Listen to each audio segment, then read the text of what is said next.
Nation news India channel में आपका हार्दिक स्वागत है। आज हम भारत की राजधानी दिल्ली के अंदर हम बात कर रहे हैं ऐसी जगह से जहां बाबा साहब 6 दिसंबर सन 1956 को हमें छोड़कर चले गए।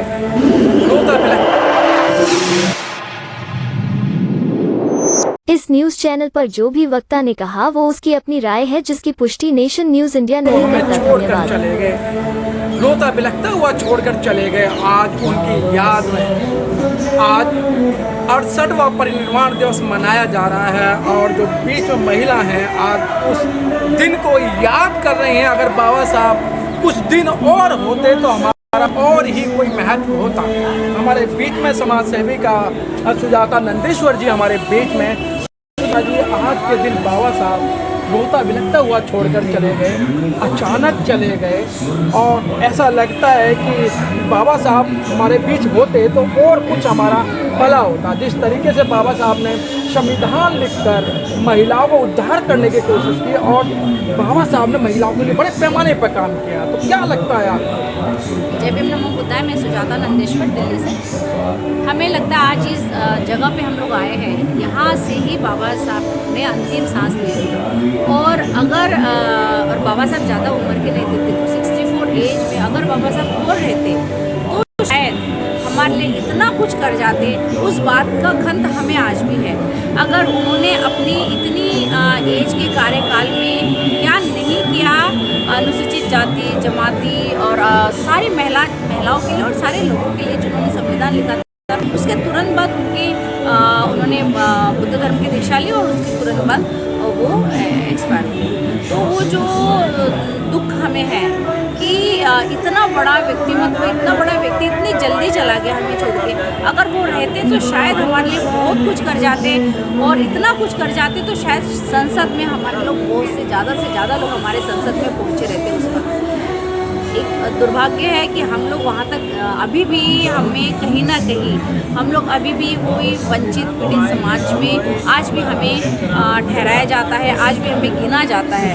हमें ये दुख होता है कि इतना पढ़ लिखने के बाद भी, इतना सब कुछ करने के बाद भी क्यों लोगों की मनस्थिति ऐसी है, क्यों नहीं वो मनुवादी मनस्थिति क्यों हमारे पे थोपी जाती है। आज भी समाज गांव के तबके में कहीं ना कहीं मेड के साथ ये सारी चीज़ें होती रहती है। तो ये क्यों होती है?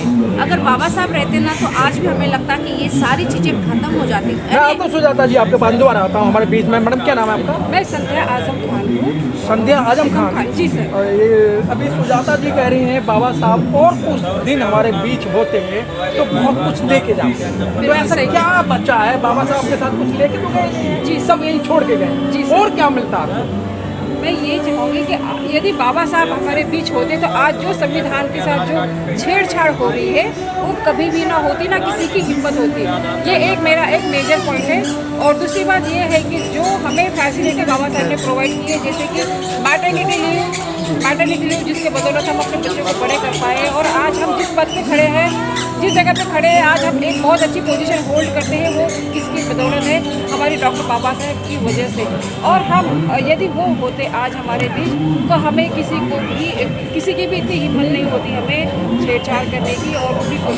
और जो क्राइम और जो भी डिसएडवांटेज हो रहे हैं हमारे संविधान के साथ या हमारे साथ, वो कहीं ना कहीं बहुत जल्दी रोज होता है और उसके लिए भी एक लेजिस्लेशन और लॉ एक डेवलप हो जाता है कि इस तरह से नहीं किया जाए और उस तरह से वो नहीं किया जाए। मैं ये कहना चाहूँगी। हमारे बीच में एक मैडम और जुड़ गए हैं। मैडम तो नजर आ रही हैं। मैडम क्या लगता है कि जिस तरीके से बाबा साहब के बारे में सभी ने बताया, बाबा साहब ने दलित की महिला या बहुजन की महिलाओं के लिए काम किया था या सभी महिलाओं के लिए काम किया? जैसे अपर कास्ट की महिला कहते हैं नहीं इन्होंने बाबा साहब ने दलितों के लिए काम किया। नहीं, बाबा साहब ने सिर्फ दलित और जो पिछड़े हुए लोगों के लिए काम नहीं किया है। बाबा साहब ने सारी महिलाओं के लिए काम किया है।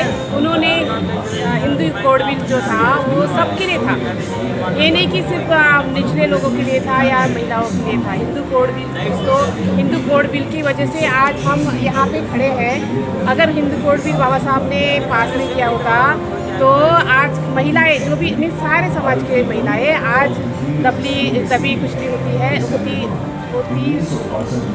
मराठी मेरा थोड़ा सा ये अभी जो महिलाएं हैं ऊपर नहीं होता। आज जो महिलाएं आज आदमी के साथ जो खड़ी है महिलाएं, वो सब बाबा साहब की बदौलत है। और बाबा साहब ने सब महिलाएं के लिए काम किया, ओनली दलित के लिए नहीं किया है। बाबा साहब ने सभी महिलाओं के लिए काम किया, जिस तरीके से ये मैडम बता रही है। आपको लगता है कि बाबा साहब ने सभी के लिए काम किया है? हाँ बिल्कुल, सभी के लिए। लेकिन मैडम सबके लिए काम किया होता तो सभी महिलाएं यहाँ होती। अधिकतर यहाँ देखा जा रहा है कि सब बहुजन समाज से संबंध रखने वाली महिलाएं। हाँ, इनके ऊपर सारा हिंदुत्वता का प्रभाव ज़्यादा है, इसी वजह से वो लोग बाहर निकल नहीं पाते। देवी देवता के पीछे ज़्यादा घुटते पढ़ते लिखते हैं, लेकिन दिमाग नहीं चलाते। अंधश्रद्धा में है ज़्यादातर, इसी के आगे पीछे घूमते। तो बाबा साहब अम्बेडकर जी ने तो बहुत कुछ किया है। अगर थोड़ा भी उनको माने या चले उनके अनुसार, तो बहुत कुछ अपने लाइफ में कर सकते हैं। और बाबा साहब अगर होते तो भारत देश क्या दुनिया भी पूरी बुद्धमय हो जाती है, और अच्छी एजुकेशन, सबको अच्छे पॉइंट्स मिल जाते हैं। मैडम फिर मैं आपके पास आता हूँ। मैडम ने बताया कि बाबा साहब बहुत कुछ कर जाते हैं, लेकिन मैडम बाबा साहब अपने साथ कुछ लेके नहीं गए ना। 4 बच्चों की कुर्बानी दी उन्होंने बगैर दवाई के, अपनी पत्नी को भी खोया। लेकिन सब लोग महिलाओं पे आरोप लगाते हैं कि अगर भारत की महिला सुधर जाएंगी तो हमारा धर्म आगे बढ़ जाएगा, बाबा साहब को पढ़ने लगेंगे। क्या लगता है आपको, जिस तरीके को आपको क्रिटिसाइज किया जाता है? देखिए, एक तो कुछ कमियां हमारी महिलाओं में हैं। बाबा साहब ने हमें संविधान दिया, संविधान किताबें लिखी गई, संविधान किताब क्यों नहीं पढ़ते? अगर किताबें पढ़ो तो आपको इतना ज्ञान आएगा कि आपको लगेगा अपने लिए खुद लड़ सकते हो। बाबा साहब ने बुद्धानिज धम्मा दिया है, आपको धम्म भी बताया गया है कि कैसे धम्म को पारित करो, कैसे धम्म का आचरण करो।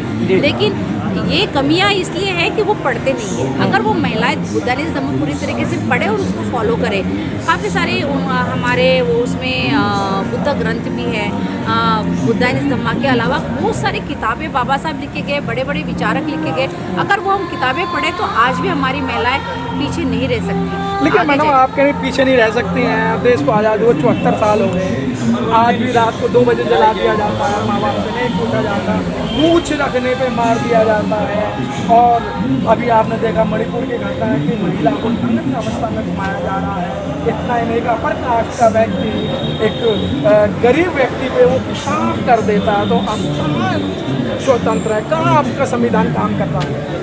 हमारा संविधान काम नहीं कर रहा, पर ये मनुवादी सोच है लोगों की, जो मनुस्मृति को वो अपना ग्रंथ मानते हैं।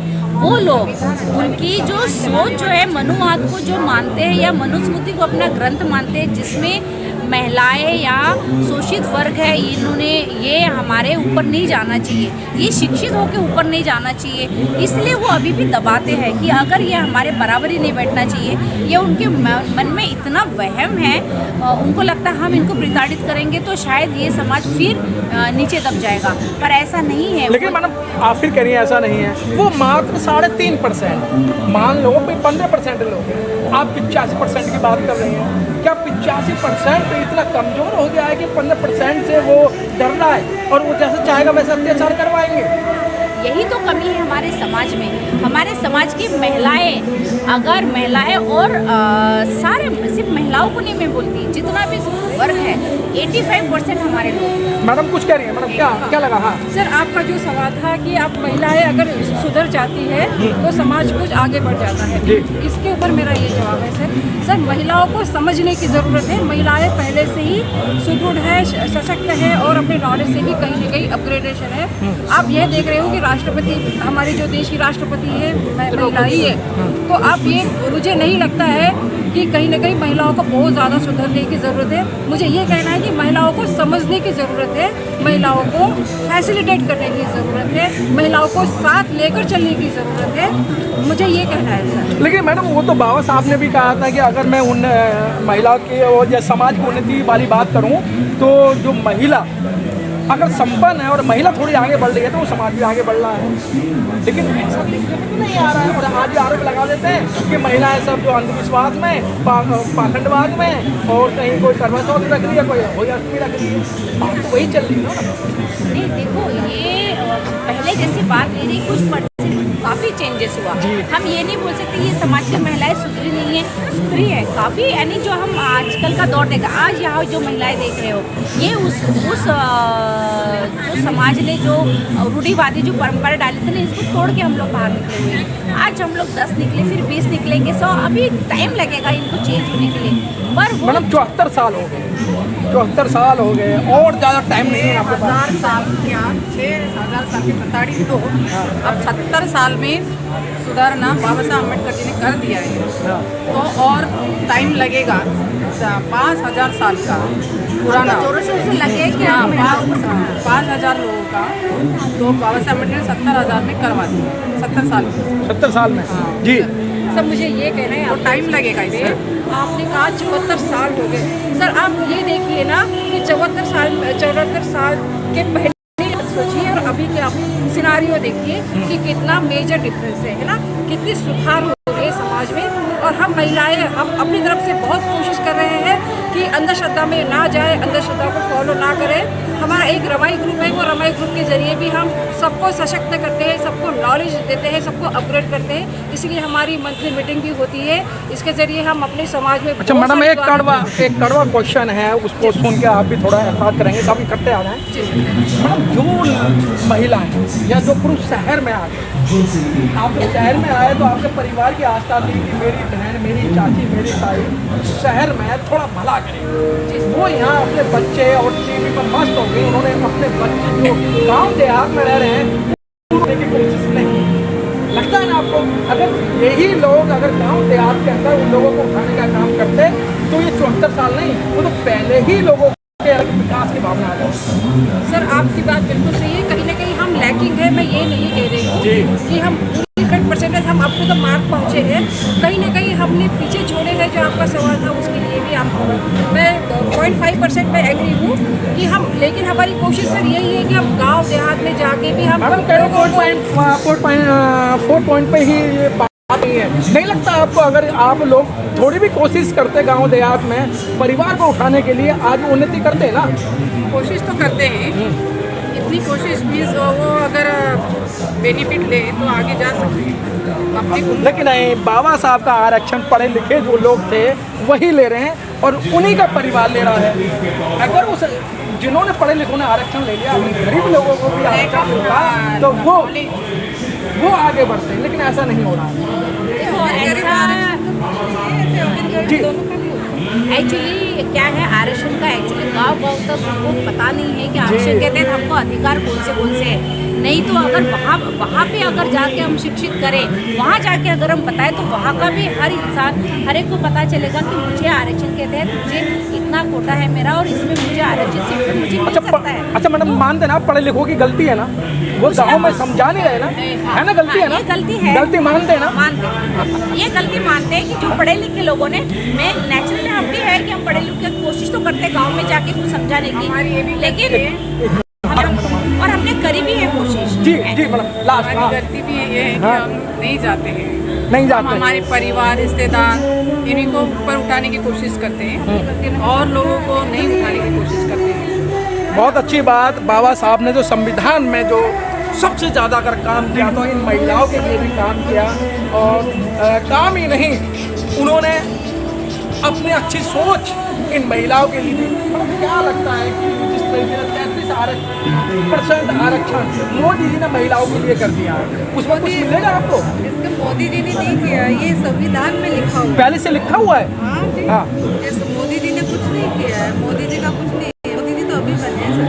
संविधान में जो लिखा है उसी के हिसाब। मैडम संविधान में पूरा 50% लिखा है, जहाँ महिला है तो वहाँ पुरुष की बात आती है, ना पुरुष है वहाँ महिला की बात आती है, तो 33% तो स्पेशल दिया है ना। हाँ, मोदी जी ने नहीं, मोदी जी ने नहीं लिखा जी, मोदी जी का तो आप नाम मत लो, मोदी जी ने ये कुछ नहीं किया, ये पहले संविधान में लिखा हुआ है। संविधान तो क्यों नहीं राजनीति में महिलाएं आ रही हैं, क्यों पीछे हट रही हैं? मनुवादी सोच की वजह से, मनुवादी सोच की वजह से कुछ लोग नहीं चाहते कि महिलाओं को आगे जाने से उनका थोड़ा ईगो हर्ट होता है। हाँ। तो महिलाओं को ज्यादा परिवार के लोग नहीं चाहते हैं या मतलब और लोग नहीं चाहते? समाज के कुछ लोग, परिवार के तो चाहते हैं, परिवार हमारा भी अच्छा ही है, हाँ। ऐसी बात नहीं है। परिवार के लोग क्यों नहीं चाहेंगे, अगर अच्छे पढ़ लिख कर अगर घर को सुशिक्षित बनाना चाहेगी लेडीज़ तो क्यों नहीं चाहेंगे। बाबा साहब भी ज़्यादातर स्त्रियों पर ही ज़्यादा भरोसा करते थे। स्त्री है एक जो घर को आगे और अच्छा घर सुशिक्षित बना सकती है। आप पढ़ो संविधान, संविधान में यही लिखा है कि महिलाओं को ज़्यादा उन्होंने प्रोत्साहन दिया है। तो मैडम संविधान कैसे पढ़ा जाए? पढ़ो आप, बुक है ना सर। इतनी बड़ी महंगी, इतनी गांव देहात के अंदर जितनी महंगी, महंगी नहीं अच्छा है आपने कुछ लोगों को भेंट की है? हाँ जी हाँ जी, हमारा एक रमाई ग्रुप है। हाँ। तो ये हमारी माँ के हैं। हाँ। तो इन्होंने सबको भेंट दिया है, तो सब हमारे पास सबका संविधान की बुक हमारे पास है। सर आजकल संविधान मिलना इतना बहुत कॉम्प्लिकेटेड नहीं है।